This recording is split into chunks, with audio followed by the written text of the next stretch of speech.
days of time are done,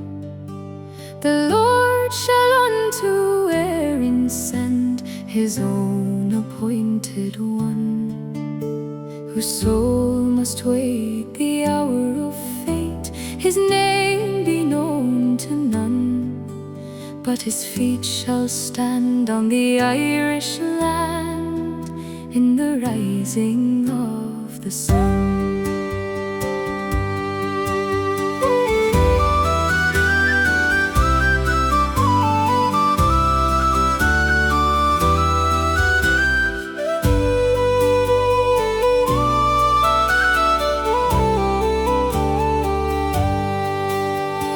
Darkness of our captive night, while storms the watchtower shake,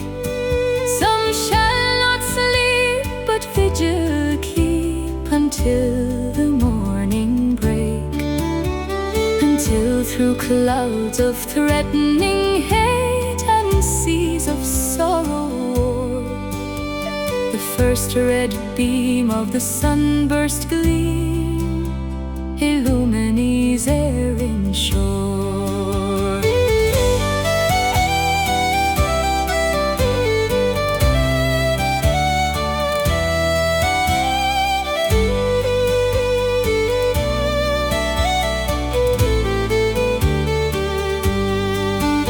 Oh, perfect, pure, exalted one, for whom in prayer we wait,